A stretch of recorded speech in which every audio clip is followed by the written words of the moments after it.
Back on the show, it's one of my favorite guys to talk combat sports with, Adrian Yanez, who's got another big fight this time, October the 14th at UFC Vegas 81 when he faces Jonathan Martinez. Adrian, how are you? Man, I'm doing good. Loving living life right now, man. Yeah, man, it is fun.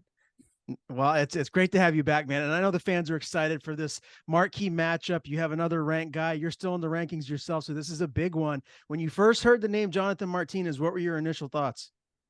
Damn, I like the guy. I like damn. No, actually, first initial thoughts was like I was trying to get something early, a lot earlier, just because I was like trying to get an active year this year. But looking like it's only gonna be 2 fights this year. But yeah, I got the name Jonathan Martinez, so I was like, yeah, no, and it kind of sucked because I met him at International Fight Weekend.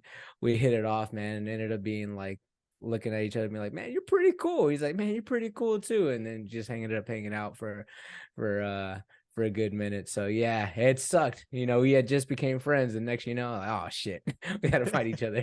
There you go. Yeah, that's I guess the downside of the job. I mean, you get to know a lot of guys, and especially if in your weight class, they could be potential, matchups down the line. And here you are with Jonathan Martinez. He's also rep by Iridium. Have you ever been on a fight week where you fought another Iridium rep fighter, and Jason House is kind of like in the middle, playing peacemaker? What has that ever been like? If you ever been in a situation? Oh no, I haven't been a part of that situation, but I've seen it on the regional side. I've seen it at the UC level. I just look at Jason. I'm like, hey, dude, pick a side, bro. Nah, I'm just messing with him. No, uh, honestly, it's a little weird just because like I know we're rep by the same management team, but also at the same time it's the name of the game. Like if you believe you're one of the best, then you're gonna fight anybody, like anybody and everybody.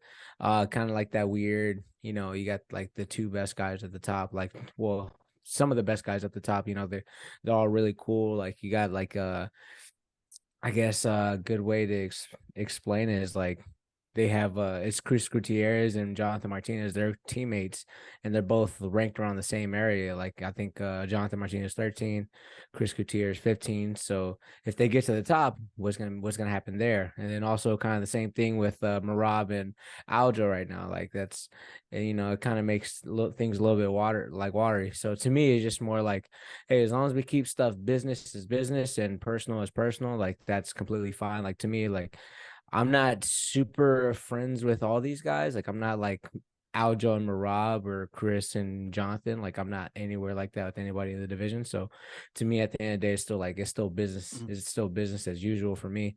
Like it would be different if it was like Rafion Stotts or my training partner Cameron Right. Smotherman. Like if it was one of them two, like at the top, and then there'd be like certain conversations we'd be having to have. Like, hey, I think maybe I should go to 25 or 45, or we should start having these discussions, but yeah, but no, it's not like that for me. So it's not weird. At the end of the day, I've been friends with people I fought, and also I've like really disliked people that I fought as well too. So to me, it's just another day. It's just another day. Yeah, well, it's all business at the end of the day. You need to get this win. You're ranked number 14. He's 13. He's on a 5-fight win streak, some impressive wins under his belt. Cub Swanson, Syed Nurmagomedov, Vince Morales. So he's been in there with some high level competition. When you look at what he brings to the table, stylistically, what kind of a fight do you think he's going to try and implement against you? If I'm being honest, I feel like he's gonna try to clinch up a little bit more. I don't. It's either gonna be he's gonna be super far in or super far out. That's where I think he's not gonna try to really play the middle distance. I feel like I feel like he's gonna stand until it makes sense for him to look for the clinch. But yeah, it's gonna be, I feel like this fight's gonna take place all over. I feel like it's gonna be an all over MMA fight. I do expect him to really showcase all of his skills, and not just be like, all right, well, I'm a stand up fighter, I'm gonna stand up and fight this guy, so to me it's gonna be a fun, well-rounded fight. I'm expecting a lot of it because, man, again, he is coming off a big win off of said. I don't even want to say the last name because I have trouble saying last names, but yeah. And then on top of that, Cub Swanson, so yeah, two big names, then also Vince Morales. Yeah. So yeah, it's he's on a streak right now. He's on a streak. And then for me, I'm coming off of a loss going into this fight, kind of rolling into it, trying to get another winning streak started. So it's gonna be fun, man. It's gonna be really, really fun, man. He's trying to move up into the top 10. I'm trying to get myself back in the position that I was in before this fight. So yeah, it's gonna be a lot of fun with this one. It's gonna be a lot of fun. We'll circle back to this matchup here towards the end of the interview, but you mentioned your most recent loss. I talked to you a little bit after that when you did the podcast with me and Joseph. We didn't really kind of dive deep when you look back at that fight with Rob Font.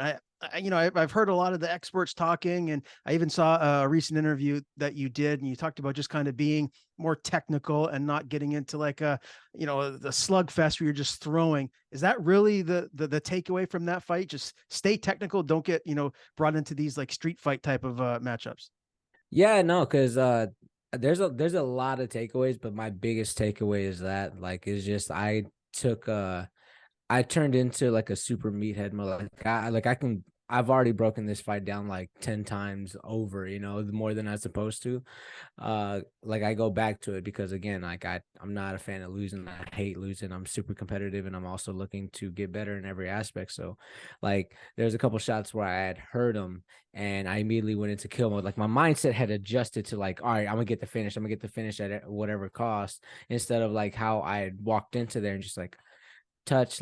I wanted to be technical and tactical during that fight, but I threw all that out the window as soon as I heard him. I was like, oh, I'm gonna get him out of here. It was I had success very, very early, but then the tide shifted and then it just wasn't able to catch that, wasn't able to get the shift back in my favor, in my direction. So I have to do a lot more resetting and also just trying to make sure I work on the technical side of it.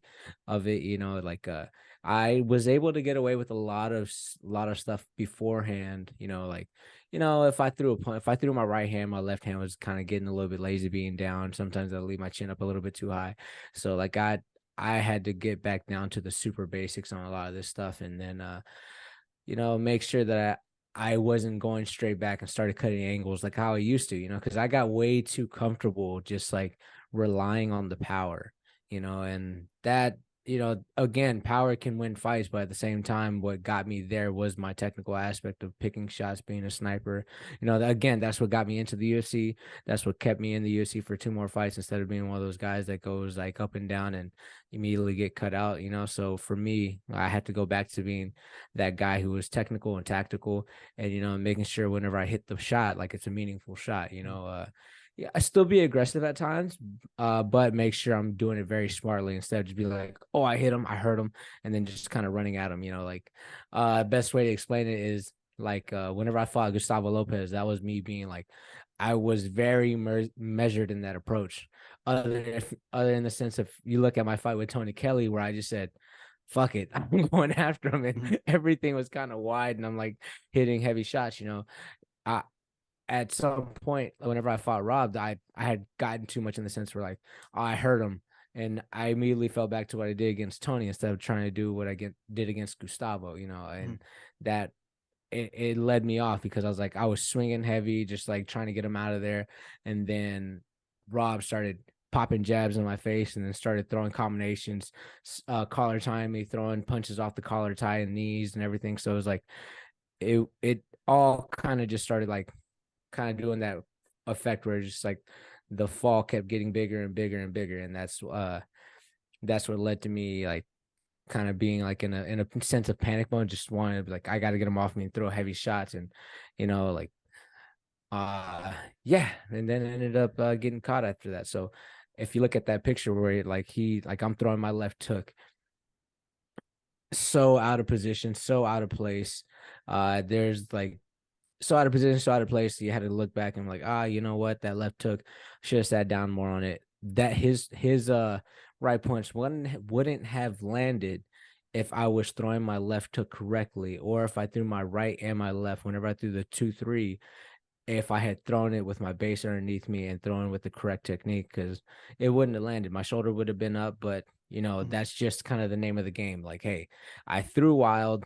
I got caught I got caught, then that's what happens, whenever you go out there and trying to swing and you swinging very wildly, it it leaves you wide open for the button to get touched, and that's exactly what happened. And obviously, this is the first loss that you've experienced in quite some time now. How difficult was that to kind of bounce back, get where you need to be mentally, and get back on the train and move forward?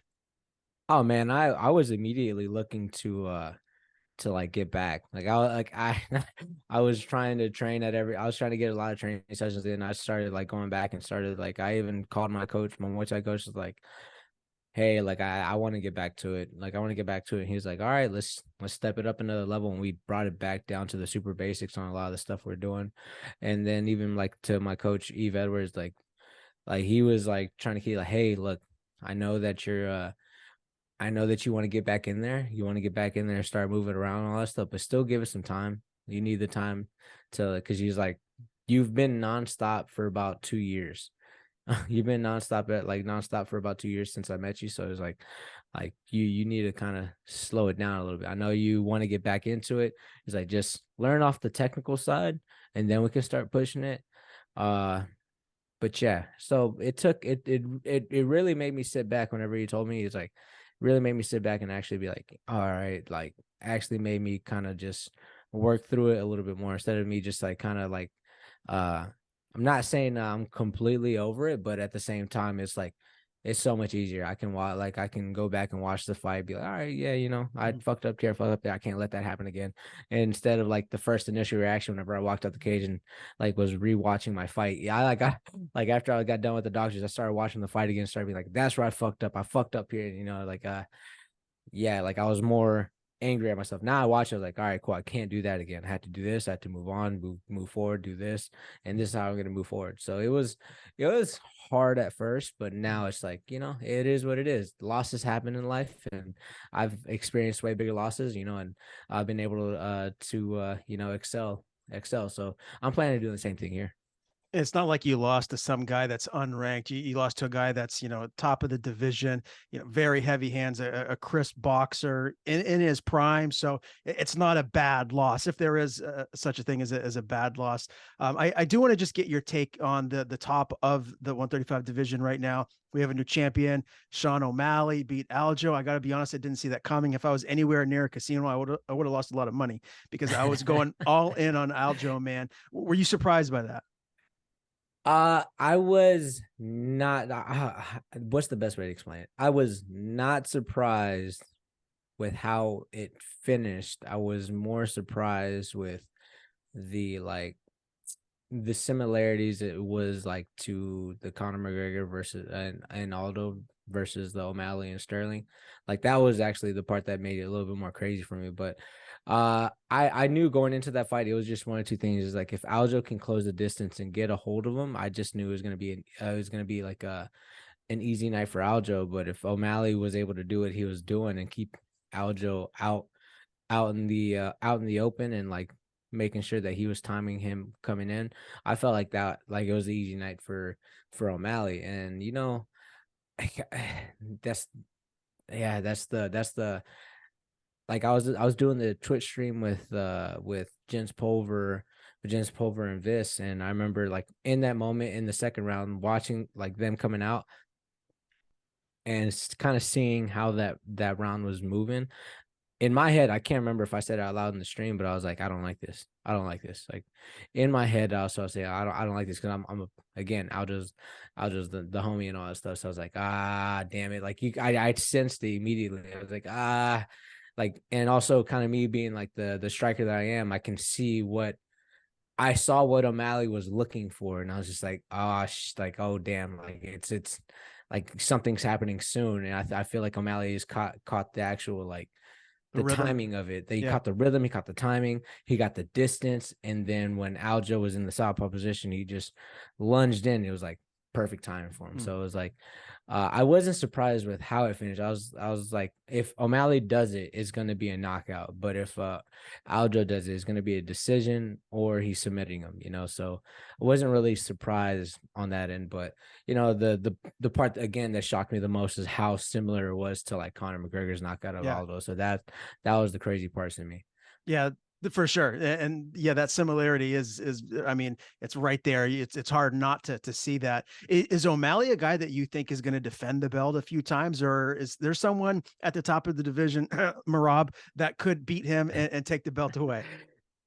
Well, he can't in a technicality, he can defend the belt because I know there's a lot of matchups right there. There's a lot of these guys who are just right there, like who deserve the shot, and they can easily just be like slotted in once at a time, like just with the whole political stuff with Marab and the UFC, like, does he get the next title shot? Probably not, just because all the stuff that's going on. He's like really like Aljo deserves the rematch and all that stuff. And this, like, I think we all heard what Dana White just said like not too long ago. He was like, it's not the for sure thing where Marab's gonna get the next shot. So I think it might be Chito Vera who gets the next shot, and there's a good chance that O'Malley wins that fight, because it's another striker versus striker. And it's, do I think Cheeto's going to try to look to take him down? Probably. But if it goes anything like how the first fight was going, where O'Malley was kind of teeing off,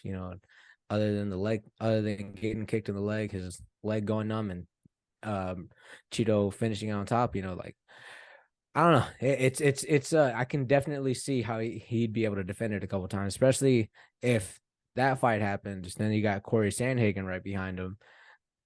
Like, does he like that's another fun matchup, which I feel like it's like kind of like a 50-50 toss up, especially with the striking department.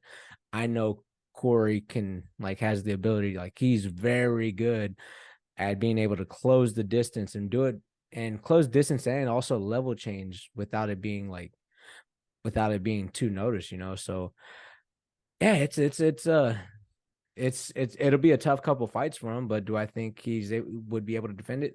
Theoretically, yes. He has stylistic matchups for him that would be perfect for him. And then you got Marab, who would jump in as well too. But again, there's a lot of stuff going on with him and the Aljo situation, where it's kind of just like, Right. It makes it murky because you already know how the UFC is with all that stuff. For sure. Yeah. Well, a lot of interesting matchups at 135. That's one thing for sure. I wanted to ask you too. I know you're a sneakerhead just like myself. I saw on your Instagram fairly recently that you were in Space City Collective and you met a troll. I can't imagine that you'd have many trolls. I guess there was a troll there. So tell me the story.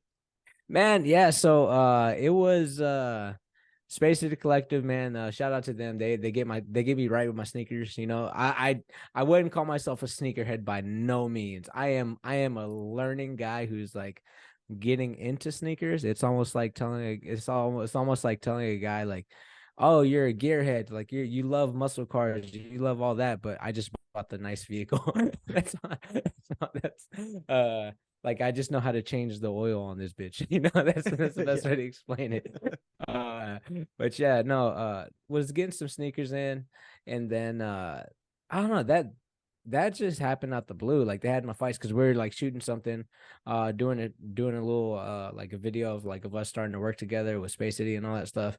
And they happened to walk in. I think they were doing a trade at that time. So they walked in and they had my fights on. They started looking up, and then pretty much like they just started talking about the fights. Like, oh shit, this guy's getting like, oh shit. And then it just kind of just started rolling down. I remember looking at my photographer, looking at my videographer, and just started, hey, like, get it rolling, get it rolling.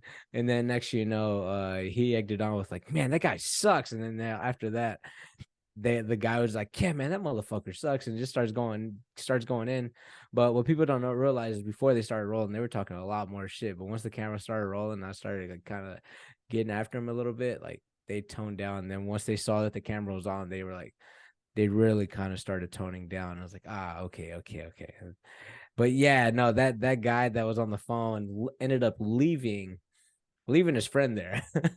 Like, his other friend was like, "Hey," the one that shook my hand was like, stayed there for a little bit. I was like, "Oh shit!" Like, "Oh man, it really is you, man. You pulled out the win. That's really cool of you." And the other guy just acted like a phone call came in. And he just Yeah. walked right He out. So I was just like, ah, bounced. he just bounced. That was funny. That was funny. But I'll say it like this: that was fun meeting one, and like it just ended up just being like one of those like I think the block buttons, if you had the block button in real life, I would hit that at that time. Yeah.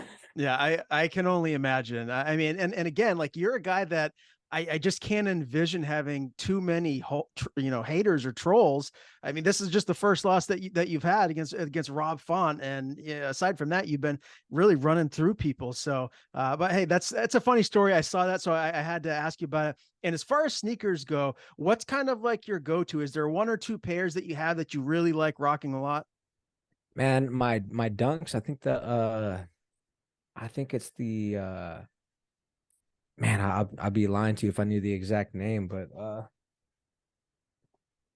I got the boxes back here, but no, Yeah. I got the dunks. Any dunk is like are like my go-tos, any ones.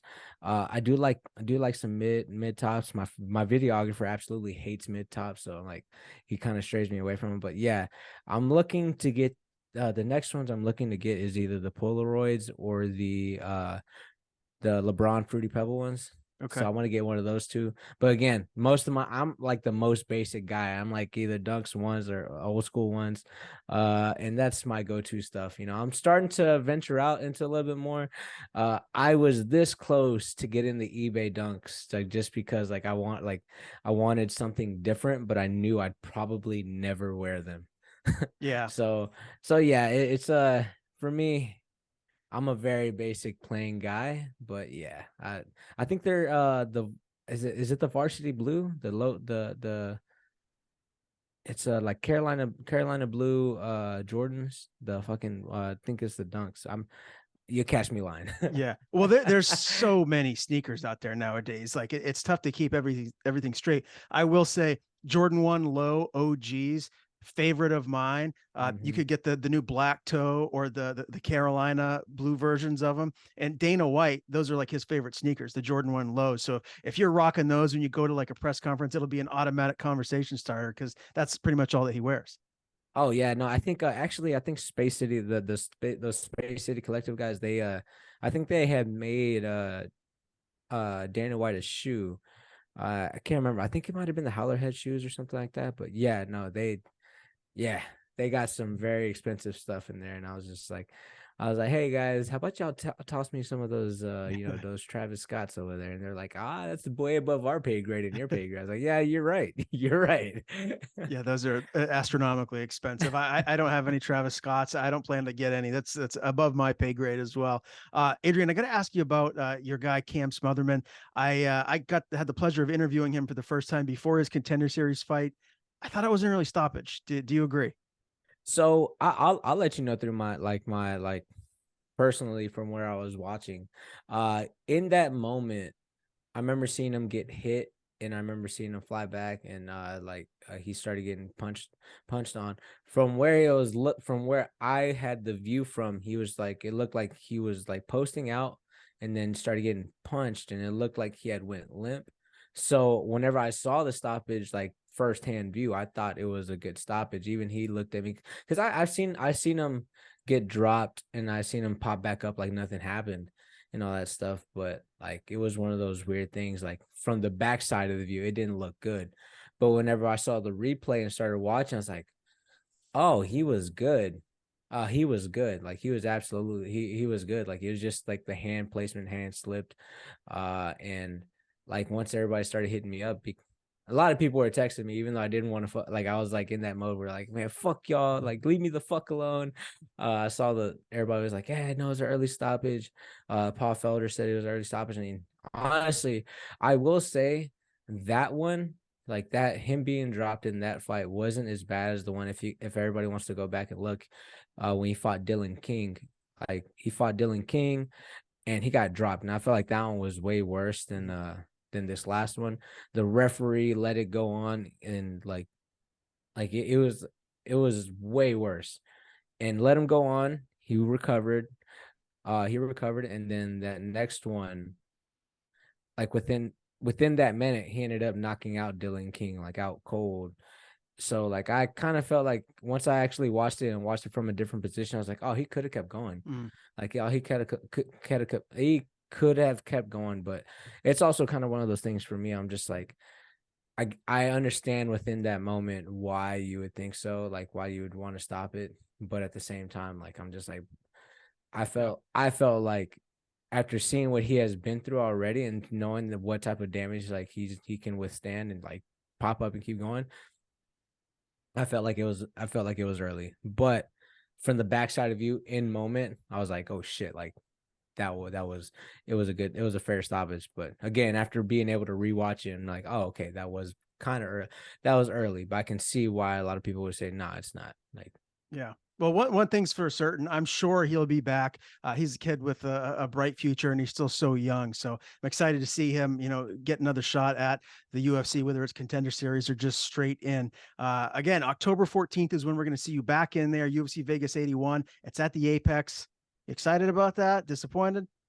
I am indifferent, if that makes sense. I'm happy it's at the Apex, but I'm also kind of just like this fight deserves to be in front of fans. But at the same time, I'm just like, man, like it's a coming back to home type of deal. Like, oh man, I love the Apex. Like it makes it so much easier just because of the USCPI. Like that's the biggest reason why I love fighting the Apex for so for so long is because like you have the PI there. You had like you're able to like it's just a smooth ride to the PI, smooth ride back to the hotel, then go into the fight. And then it's just everything is just so easy for so fast flowing. Going to other places and then kind of like looking for a spot to like train at, or like I know they give you hotel rooms to train, like they give you hotel workout rooms to work out in, but I like the feel of a gym, being Yeah. able to work out at the gym. And at the PI, you have everything there and it makes it so much easier. And then you have all the like the nutritionist there at your disposal, and then have all the PT people there to be able to work on you while you're there. So there's a lot of benefits of like fighting at the Apex or fighting in Vegas just in general. But I just wish there was a little bit more fans that you'd be able Yeah. to like be able to walk out with, and then be able to be there. But the plus side, I'm gonna be able to hear my corner very loud and clearly. Well, you're one of those fighters too that I feel like feeds off the energy of the fans, and people want to see you fight. So it is too bad that you're not maybe on another big pay-per-view. But I thought if you're healthy, you get through this fight and you fight once more towards the end of the year, you should be on that big December 16th pay-per-view card, the one that's rumored where Connor's going to be back. And that's what see that was my initial plan. Like I wanted to try to get a good win this year. Like August, fight in August. I was looking for the end of July, August, or September, even September, to try to get a fight in December so I can get a nice quick turnaround.